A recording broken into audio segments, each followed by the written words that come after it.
नमस्ते मित्रों, मैं आकर्ष और हमारे मित्र ऋषभ जी आज उपस्थित हैं आप सभी के बीच आचार्य रामचंद्र शुक्ल जी पर सामान्य सी बात करने के लिए। जैसा आचार्य रामचंद्र शुक्ल जी कहते हैं, साहित्य जनता की चित्रवृत्तियों का संचित प्रतिबिंब है। आचार्य रामचंद्र शुक्ल के इतिहासकार व्यक्तित्व एवं उनके साहित्य की विविधता को समझने के लिए मैं और ऋषभ जी कुछ सामान्य सी बातें करेंगे। इस कार्यक्रम को आगे बढ़ाने के लिए मैं ऋषभ जी से आग्रह करूंगा कि वो आलोचना और आचार्य रामचंद्र शुक्ल जी के पूर्व की आलोचना और उनके बाद की आलोचना को दर्शकों के बीच स्पष्ट करें। धन्यवाद आकर्ष जी। आकर्ष जी ने प्रश्न किया है कि आलोचना और शुक्ल पूर्व आलोचना पर बात करने के पश्चात हम लोग शुक्ल जी पर आएंगे और शुक्ल जी की आलोचना दृष्टि और सम्यक बात करेंगे। तो सबसे पहले आलोचना क्या है इसे समझना होगा। आलोचना का सामान्य अर्थ जैसा हम शब्दकोश से अर्थ उसका देखें तो निंदा होगी जी, जबकि साहित्य में उसका अर्थ ये नहीं लिया जाएगा।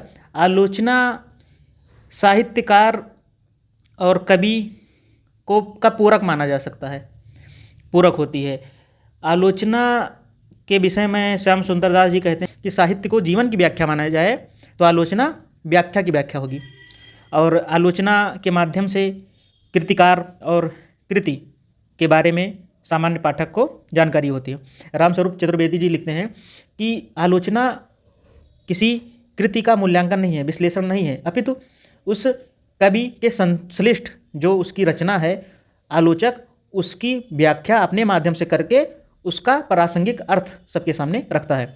तो यह हुई आलोचना। आलोचना में आलोचक सामान्य पाठक के लिए कृति के बारे में अति संक्षेप में उसको बताता है जिससे पाठक को उचित सामग्री मिल सके। तो यह हुई आलोचना। और अब हम बात करेंगे शुक्ल पूर्व आलोचना। शुक्ल पूर्व आलोचना अगर हम देखते हैं तो उस विषय में भारतेंदु युग की आलोचना और द्विवेदी युग की आलोचना आती है।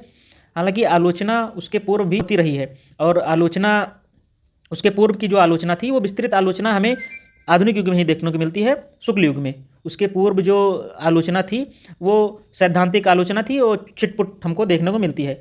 ये कह सकते हैं कि उसका बीजारोपण पहले हो चुका था, और भारतेंदु युग और द्विवेदी युग में वो अपने शैशव काल में थी, और शुक्ल युग में आकर वो अपने प्रौढ़ावस्था पे पहुंच गई। महावीर प्रसाद द्विवेदी जी के विषय में शुक्ल जी लिखते हैं कि महावीर प्रसाद द्विवेदी जी अगर उठ न खड़े होते तो जैसी अव्यवस्थित व्याकरण विरुद्ध और उटपटांग भाषा का प्रचलन था वो जल्दी रुकने वाली नहीं थी। तो महावीर द्विवेदी जी ने हिंदी भाषा को परिष्कृत और परिमार्जन करने में बहुत बड़ा योगदान दिया। द्विवेदी युग में तुलनात्मक आलोचना, शोधपरक आलोचना, व्याख्यात्मक आलोचना पर विशेष बल दिया गया। व्याख्यात्मक आलोचना में विषय की उपादेयता को देखते हुए आलोचना की गई, और शुक्ल युग में आलोचना अपने शीर्ष पर पहुंच गई। शुक्ल जी के विषय में कहा जाता है कि शुक्ल जी ने एक विधा को जितना अधिक प्रभावित किया, अन्य किसी गद्यकार साहित्यकार ने उतना अकेले किसी विधा को प्रभावित नहीं किया है। तो यह हुई शुक्ल पूर्व आलोचना। और अब आकर्ष जी जो पूछेंगे उसका उत्तर। धन्यवाद मित्र, आपने आलोचना और भारतेंदु हरिश्चंद्र के युग की आलोचना, द्विवेदी युग की आलोचना, जो कि रामचंद्र शुक्ल को केंद्र में रखकर शुक्ल पूर्व आलोचना के रूप में मानी जाती है, का एक परिचय बताया है। मुझे भी अपने अगर अध्ययन के अनुसार ये मैं भी देख पाता हूँ कि आलोचना जो है वो साहित्य को गति देने का काम करता है। साहित्य में जो त्रुटियाँ, व्याकरणिक त्रुटियाँ, जो अन्य उसकी सैद्धांतिक त्रुटियाँ हैं, आलोचना के माध्यम से वो त्रुटियाँ दूर होती हैं और यह लेखक और पाठक दोनों के लिए एक सम्यक सामग्री उपलब्ध कराने का कार्य करती है। तो शुक्ल जी के पूर्व की आलोचना को हम लोग ने समझा है। अब हम लोग शुक्ल जी की आलोचना पद्धति पर उनके विविध आयामों पर बात करेंगे।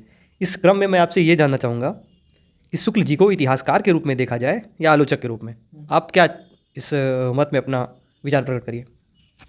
अगर जी जैसा कि आपका प्रश्न है कि शुक्ल जी को इतिहासकार के रूप में देखा जाए या आलोचक के रूप में, मैं इस प्रश्न में थोड़ा सुधार करना चाहूँगा। शुक्ल जी को इतिहासकार या आलोचक के रूप में ना देखकर इतिहासकार और आलोचक के रूप में देखना ज़्यादा ठीक रहेगा, क्योंकि शुक्ल जी इतिहासकार या आलोचक ना होकर इतिहासकार और आलोचक थे। जिस प्रकार की आलोचना उन्होंने की है ऐसा लगता ही नहीं है कि किसी एक व्यक्ति का काम है। उन्होंने अपनी हिंदी साहित्य के इतिहास में जिस प्रकार की आलोचना की है, वो ऐसा नहीं लगता है कि बिना पढ़े उन्होंने ऐसी आलोचना की हो और सम्यक विवेचना। यही कारण है कि शुक्ल जी का जो इतिहास है वो अभी तक अपना इतिहासों में अपना शीर्ष स्थान बनाए हुए है। शुक्ल जी इतिहासकार तो थे ही, और इतिहासकार के साथ साथ आलोचक थे। उन्होंने भक्तिकालीन आलोचना हो या रीत काल में जो आलोचना की और आधुनिक काल में जो आलोचना की, उस पर अगर हम दृष्टि डालें तो कहीं ऐसा नहीं लगता कि इतिहास की जानकारी नहीं थी। इतिहास हमें पूर्व अपने जो घटनाएं घट चुकी हैं उनके आधार पर एक न्यू बनाने को एक मार्ग प्रशस्त करता है।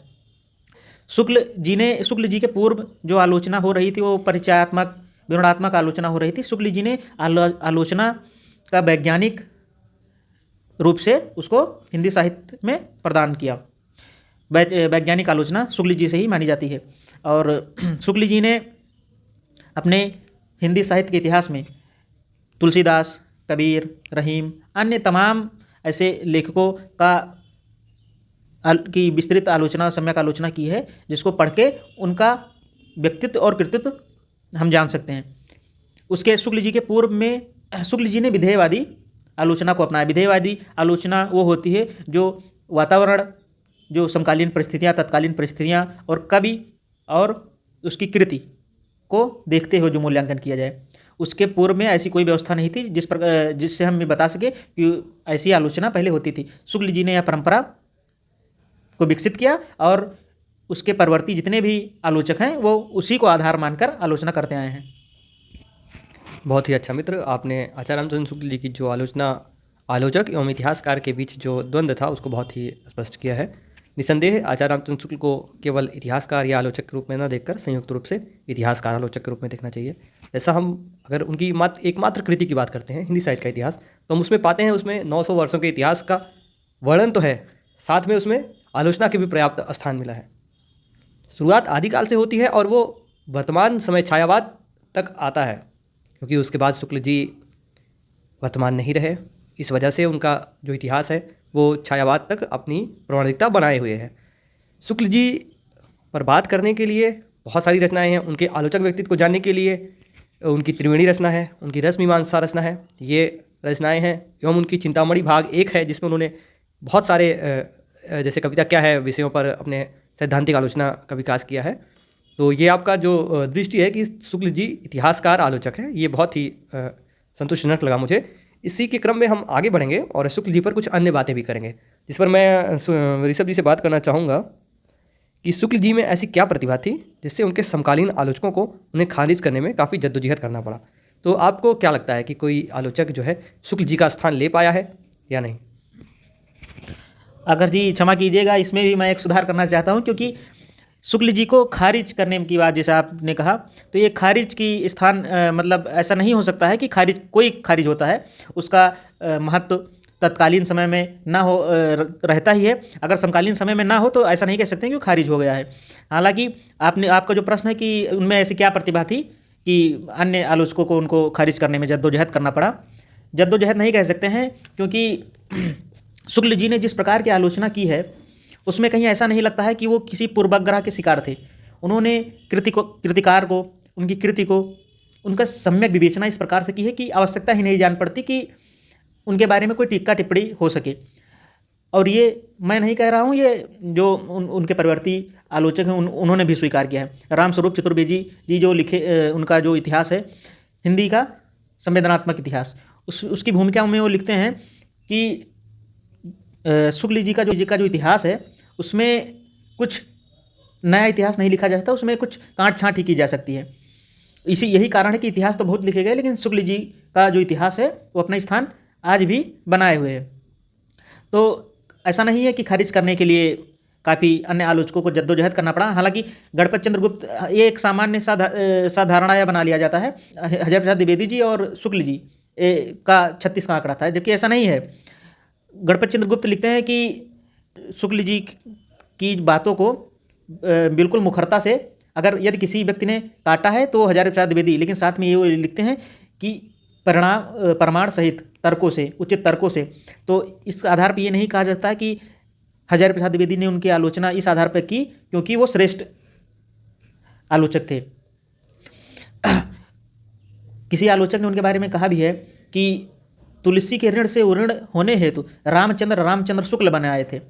तो ऐसा माना जाता है कि ऐसा कुछ आवश्यकता जान नहीं पड़ी कि उनके खारिज करना पड़े या कुछ ऐसा। आलोचकों ने, उनके परवर्ती आलोचकों ने उनमें जो कमियां थी उन कमियों को अपनी दृष्टि से देखा और उसमें सुधार किया। लेकिन खारिज करने वाली बात के स्थान पर अगर यह कहा जाए कि उनमें जो कुछ तत्काल समय में जो समकालीन नहीं रह गई, उन्होंने जो बात कही थी उनमें सुधार किया, तो ज़्यादा संतोषजनक होगा। बहुत बढ़िया मित्र, आपने अपनी सम्यक दृष्टि इस पर व्यक्त की और ये काफ़ी संतोषजनक भी है, क्योंकि किसी भी आलोचक, किसी भी इतिहासकार, किसी भी वैज्ञानिक, किसी भी शोधकर्ता को आने वाले परवर्ती शोधकर्ता, साहित्यकार या वैज्ञानिक उसे पूर्णतः खारिज नहीं करता है।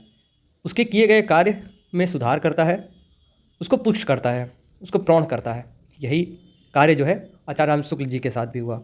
आचार्य रामचंद्र शुक्ल जी ने हिंदी साहित्य की आलोचना एवं इतिहास में जो आधार बनाया, परवर्ती आलोचकों एवं साहित्यकारों के द्वारा वो अपनी विभिन्न शाखाओं में विकसित हुई।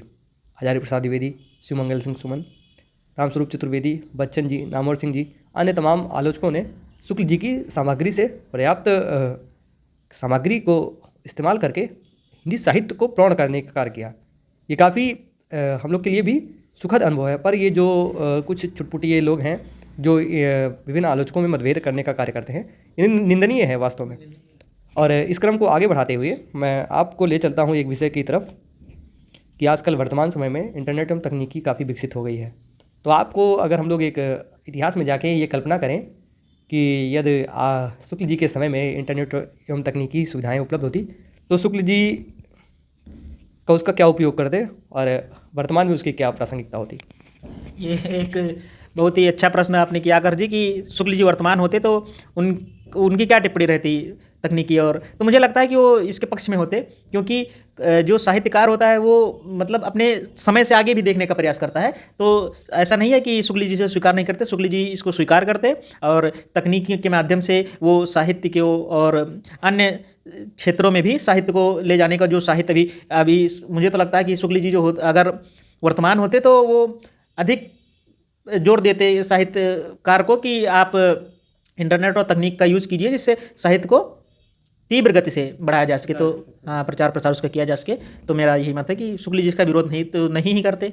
नहीं, ये बिल्कुल आपने सही बताया है, क्योंकि वर्तमान में जितने भी साहित्यकार हैं आज वर्तमान समय में वो तकनीकी से जुड़कर अपने साहित्य का अपने पाठकों तक पहुंचने का कार्य कर रहे हैं, जिनमें विनोद कुमार शुक्ल जी काफ़ी अपने बुजुर्ग साहित्यकारों में से एक हैं।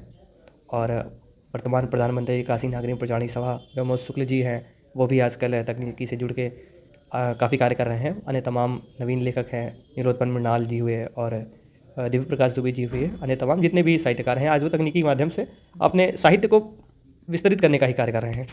तो हम लोग ने काफ़ी इस पर बात किया और मैं अपनी इस कार्यक्रम की अंतिम श्रृंखला में आपसे कुछ और एक आध प्रश्न करना चाहूँगा कि यदि आपको क्या लगता है कि शुक्ल जी के हिंदी साहित्य के इतिहास को यदि मूल पुस्तक मान लिया जाए तो हिंदी साहित्य के इतिहास की कोई अन्य पुस्तक की संभावना बनी हुई है जो इसे पूर्णतः खारिज कर सके?